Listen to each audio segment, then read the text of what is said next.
Hey booktube, hope you're well. Thought I would do a TBR, what I'm reading right now, what I've just wrapped up recently.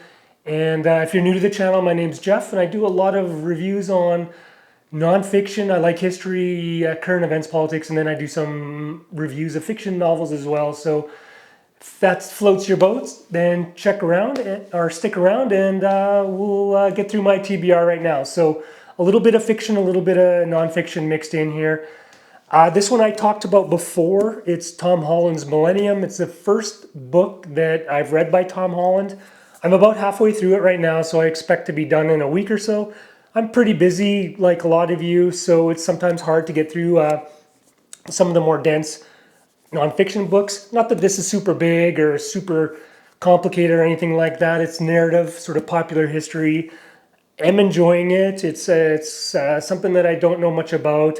The turn of the millennium and the year 1000, which is what this is about, and sort of various European societies and where they're sitting at that time and their thoughts around the coming of the year 1000 and what that means, whether it's the apocalypse in Christian terms.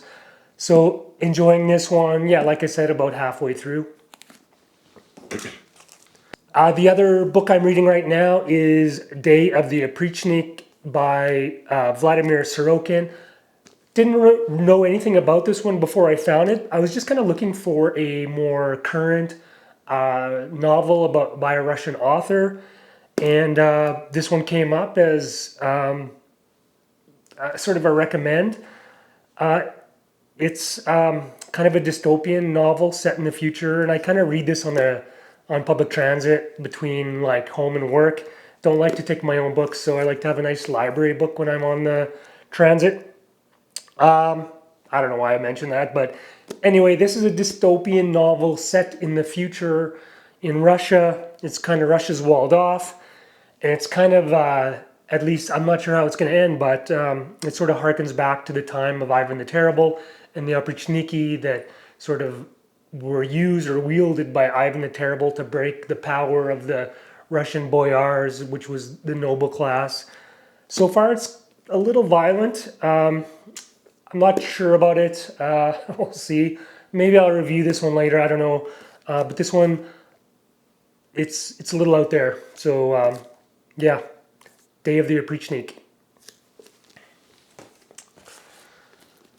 I just finished, before I started that last book that I talked about, I just finished All Quiet on the Western Front.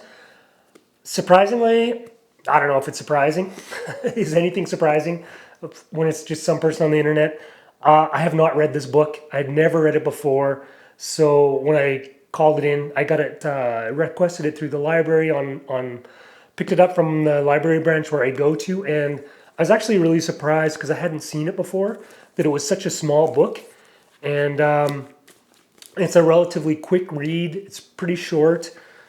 Yeah, it's pretty graphic. It's about a group of school pals that volunteer for the front. They're members of the German army, and then it's their experiences in the conflict, in the war. It was really good. Highly recommend this one. It is maybe not as good as I thought it was going to be based on how much talk there is around this book, but I still really liked it and recommend it. I don't know if it's the greatest war novel of all time, however, but that's all personal opinion, so that's cool.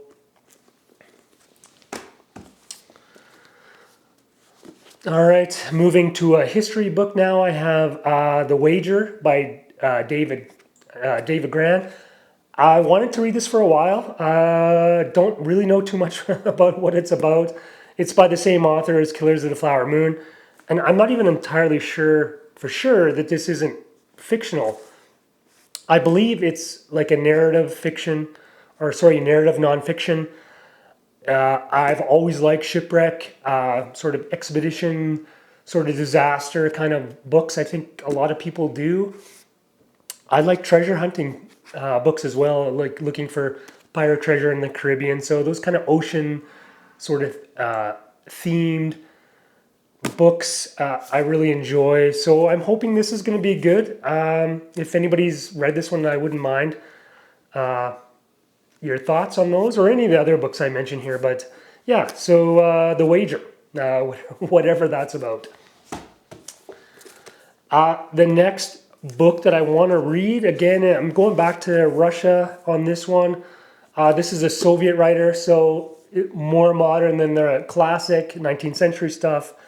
But I haven't read this before. This is Andrei Platonov, and it's called The Fairest and the Beautiful World. It's a collection of, I think, a couple of novellas. Jan is the one that I'm hoping to read, and that's why I got this one. Supposed to be good, and I'm looking for more sort of current Russian stuff. So if anybody has any recs on that, I would love that. That would be fantastic, because it's hard to find sometimes modern fiction that's written by people in countries where you don't speak the language, you're not part of the pop culture and all that stuff. So yeah, if you have anything on that, please let me know. And the last thing, again, it's going to be sort of a winter themed, Russian themed kind of fall, I think. This is Boris Akunin. This is called The Winter Queen. It's something that I already own that's been on my shelf and not read before, so I'm trying to clean up some of my unread bookshelf items. This is one of them. It's kind of a mystery set in the Tsarist period, I think. And I don't know. It's something that I picked up, so probably time that I actually sat down and got it done. So yeah, The Winter Queen by Boris Akunin, and that is my TBR for the rest of the month. Sort of probably going to take me into December. Hope you guys have some great books lined up. Would love to hear what you're reading. If you got any super hot tips on novels or fiction books, I'd love to hear those as well. Anyway, take care, and we'll see you on the next one.